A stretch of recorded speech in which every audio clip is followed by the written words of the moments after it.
Shalom, que Dieu vous bénisse, que sa grâce demeure sur vous. Mon nom est Ange Josaphat et nous sommes à la prière à Nakazo de ce vendredi. Tous les vendredis et les samedis, comme vous savez, ce sont des prières de miracles, des prières de guérison, des prières de puissance, où la main de l'Éternel se déploie et la main de Dieu nous guérit, nous visite avec une onction forte. Nous avons des témoignages extraordinaires, des témoignages puissants. Demain samedi, nous allons écouter un témoignage qui nous fera beaucoup de bien. Alléluia. Que Dieu vous bénisse. Alors, excellent enfant de Dieu, nous sommes sur un grand thème, sur les lois de la prière. Et je vous ai dit que les lois sont instituées par des États ou par des institutions, amen, ou par même des constitutions, afin de pouvoir régir ou afin de pouvoir installer des règles ou des principes dans une société. Amen. Et dans la parole de Dieu, il y a également des lois. Dans des dimensions de l'adoration, les dimensions du donner, les dimensions des sacrifices, il y a également des lois. Amen. Dans notre entité spirituelle que nous servons et que nous prions, qui est Jésus-Christ de Nazareth, il y a également des lois.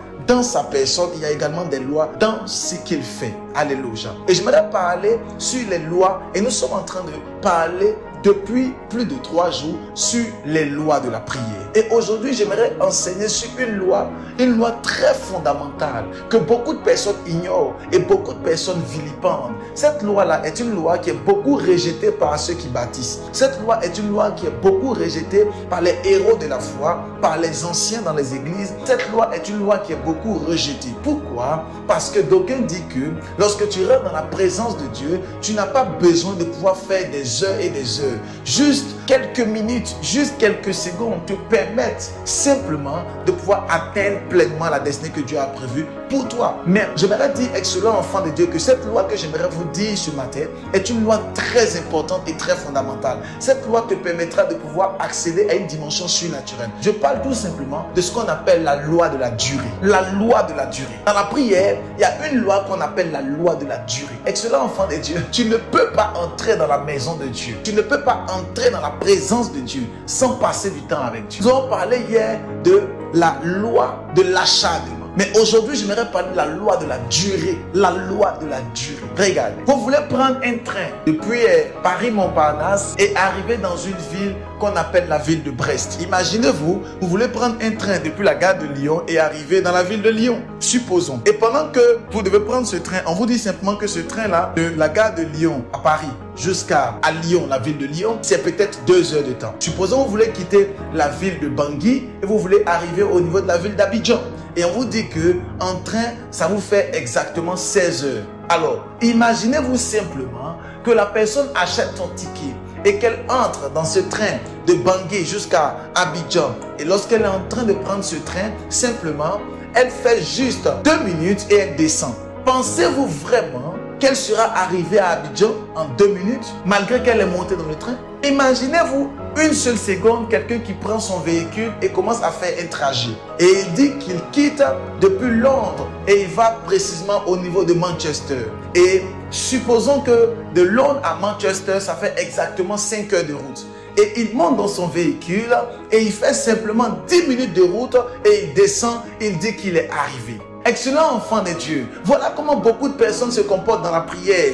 Ils montent dans le véhicule dans la prière.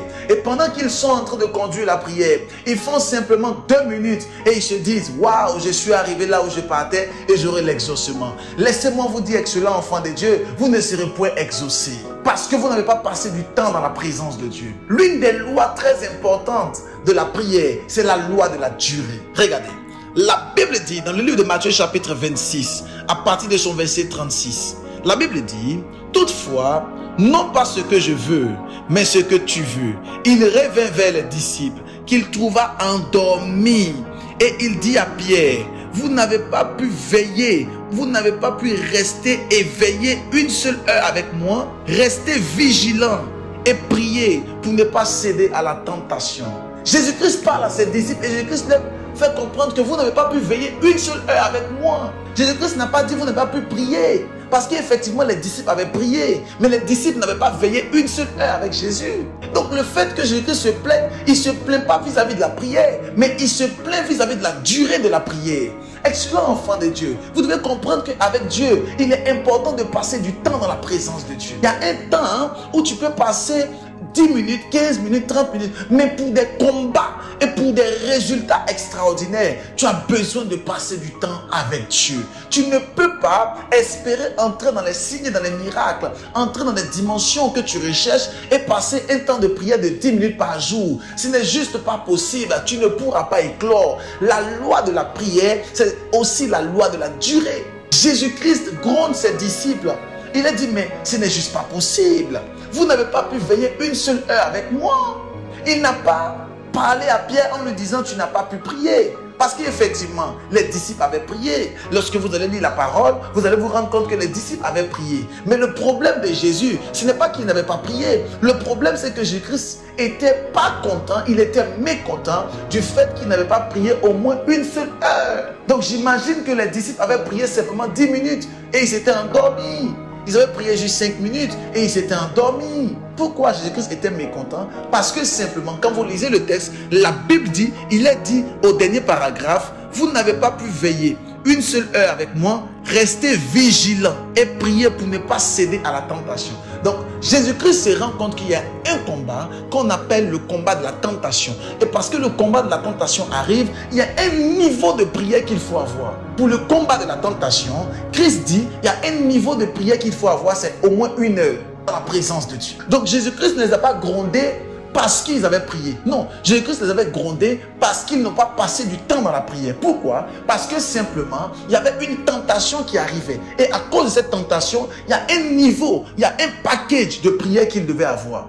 Si les disciples ont pu prier peu de temps et se sont endormis, c'est parce que ils avaient l'habitude de prier peu de temps comme ça et ils dormaient. Jésus-Christ ne se plaignait pas. Jésus-Christ n'avait pas de problème vis-à-vis de cela. Mais comme Christ s'est rendu compte que là, il y a une tentation qui arrive, Christ a besoin de soutien, mais il a besoin de minimum 1 heure par rapport à la tentation qui est sur le point de se manifester. Donc, excellent enfant de Dieu, vous devez comprendre aisément que arrivé à un moment de votre vie, arrivé à un moment de votre destinée, lorsque vous voulez atteindre une certaine dimension avec Dieu, il y a des choses que Dieu va vous demander. Voilà pourquoi je dis que l'ascension et l'élévation requièrent des sacrifices énormes, requièrent des dispositions avec Dieu. Et l'une des dispositions de la prière, c'est la disposition de la durée. Je prie pour toi ce matin, que l'Éternel te fasse la grâce de pouvoir passer du temps dans sa présence au nom de Jésus-Christ. Je prie que l'Éternel te fasse passer du temps dans sa présence au nom puissant de Jésus-Christ. Pendant que tu étais en train de juste entendre ma voix, à ce vendredi de miracle, je vois des chaînes qui étaient en train de tomber.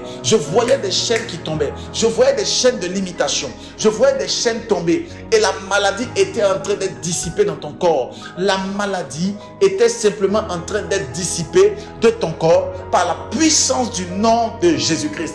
Les guérisons s'opèrent maintenant au son de ma voix parce que l'Éternel me fait la grâce de pouvoir passer du temps dans sa présence. À cause de sa grâce, je libère une onction de guérison sur ta vie au nom de Jésus-Christ. Sachez-le clairement que passer du temps dans la présence de Dieu n'est pas chose aisée. C'est la main de l'Éternel. C'est ton courage, ton abnégation, mais c'est aussi, surtout, la grâce de Dieu qui te permet de passer du temps dans la présence de Dieu. Je prie que cette grâce te soit accordée afin que tu passes du temps dans la présence de Dieu et que tu puisses transformer et transcender ta vie. Reçois l'onction des guérisons, l'onction, la grâce de la guérison. Reçois dans ta vie, mais aussi dans ta destinée, au nom de Jésus-Christ. S'il vous plaît, faites l'expansion de cette émission. Invitez le maximum de personnes et passez du temps dans la présence de Dieu. Laissez un commentaire, laissez un pouce pour la gloire de Dieu. May God bless you et je te dis shalom.